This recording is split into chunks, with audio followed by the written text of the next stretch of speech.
Amongst all the players receiving oodles and oodles of cash, Harrison Barnes is going to be one of them. Harrison Barnes is going to sign a max contract, but that brings up a very interesting discussion. Is Harrison Barnes a max contract player? Francis, I've been through this time and time again, and I actually finally made a list of the 13 players in the NBA who I believe, in my personal opinion, play to the consistency and the stardom of a max contract guy. So we're going to go to that list, which is number 14. And I don't think many people will disagree about these 13 guys. Curry, Durant, James, Westbrook, Paul, Kawhi Leonard, James Harden, Anthony Davis, DeMarcus Cousins, Paul George, Jimmy Butler, LaMarcus Aldridge. Did I put him twice? No. Damian Lillard, DeMarcus, and LaMarcus. Look, it gets confusing. I thought I put LaMarcus twice. Right, so those are the 13 guys I believe played a max contract status day in and day out over the last 2 years. In terms of the guys who I thought were very, very close. I've only got one that I would add to that list. Which one? I've got one player that I believe would play a max contract, DeAndre Jordan. Interesting. We know that the system allows for DeAndre Jordan to consistently score. Yeah, he needs to work on his free throws, blah, blah, blah. But did Shaq work on his free throws? I don't think so. Either way, I just think that any team you put him on, he immediately becomes such a dominant threat in the paint. And he's an efficient big man, efficient scorer.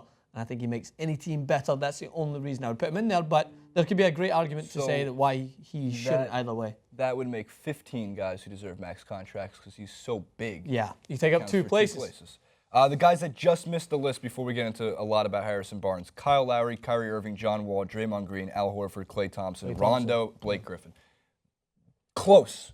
And I'm talking like they play to like $1.5 million short per year. You give 2 or 3 of them a year, and they will be, or 2 years. Kyrie Irving. And then to round it out as quickly as possible, the rookies who will be Karl Anthony Towns, Kristaps Porzingis, Andrew Wiggins, rookie sophomores that will be max contract guys at some point in the future. The older guys you can't count. I put Rondo on there. He leads the league in assists. He drops 12 assists per game. You have a max? You signed Rondo? No. He's just short of it.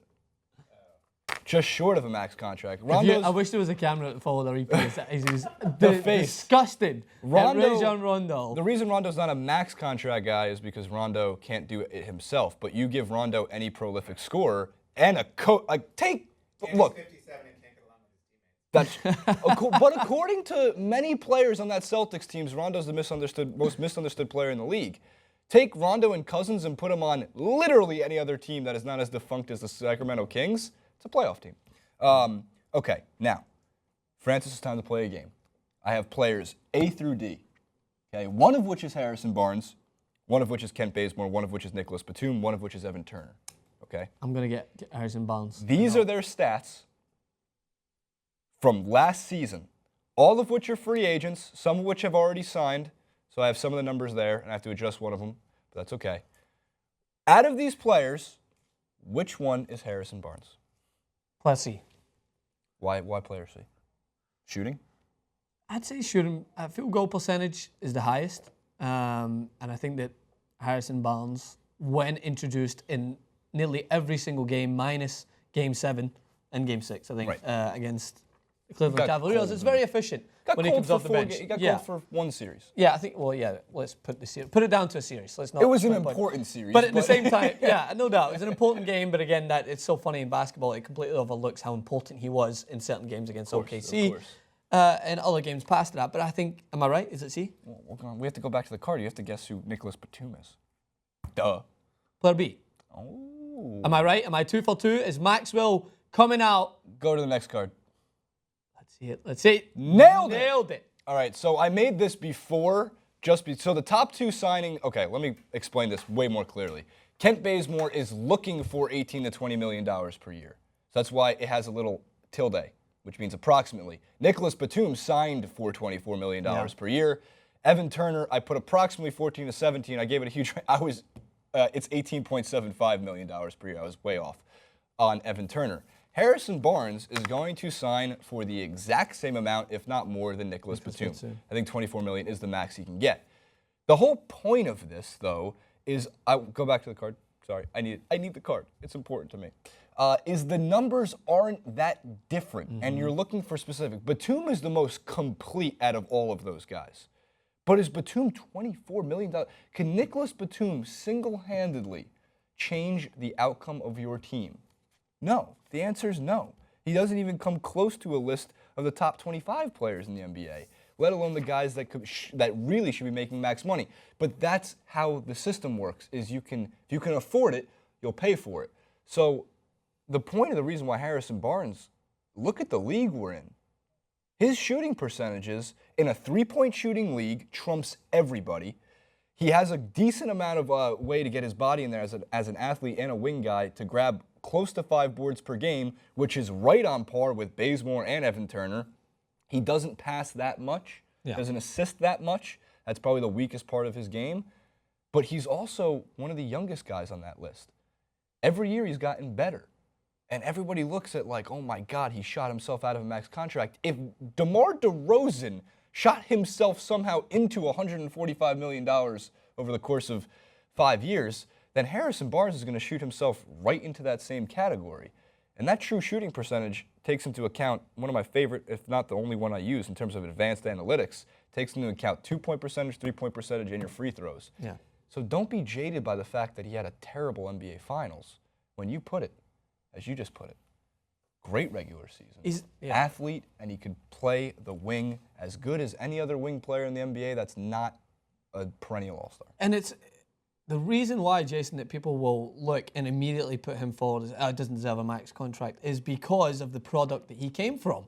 But you need to understand the product that he came from was the best ever regular season team. That's a good point. That's actually a very good point. So you put him on. He wasn't the focus. You put him on Oklahoma. You put him on the San Antonio Spurs. You put him on Cleveland Cavaliers, and suddenly he's right in the conversation as one of the players that deserves a max contract. And I'm not saying that's because those teams don't have good enough players that he will stand out. I'm talking about for the system that he plays. He's a product of Golden State basketball, which means he shoots great from outside. He's a very efficient player off the bench as well. But look who he has to replace.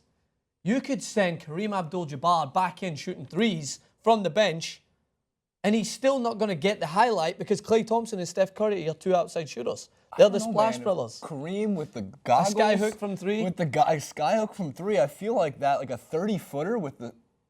Yeah, I think I went a little overboard, but I think my point was made, right? That's a good point. I'm not going to rag on it too much, and I'm not going to pretend that every single analytic stands out to me that he deserves a contract. It's simply put that this guy is a very good basketball player, overshadowed by the fact that he had a poor poor finals series against Cleveland Cavaliers, which everyone suddenly now, as we just mentioned in the clip before, rags on the Warriors and forgets the regular season, which is fine. Champions, if you're not a champion at the end of the season, it doesn't matter. Ricky Bobby, if you're not first, you're last. Yeah, if you're any team out there who has the potential to go forward and sign Harrison Barnes that runs a similar system that's looking for an outside shooter who is efficient, don't let any of that baffle you.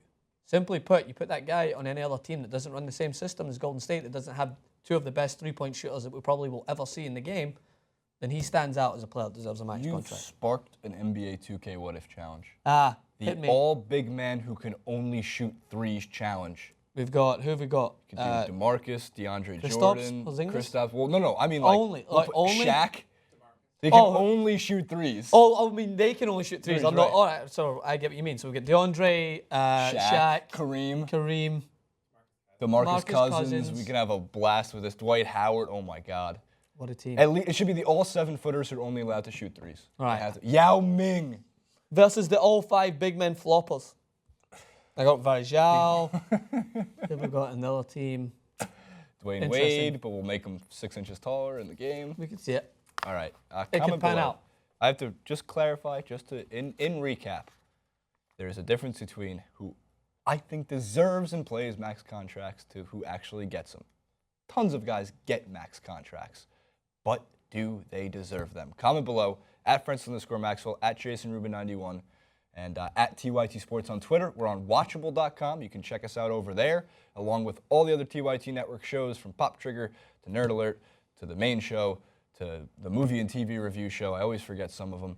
But make sure to go check us out over there. It's an awesome, awesome platform, and they're great with the Twitter and the social media. So we thank them for that. Facebook.com/TYT Sports.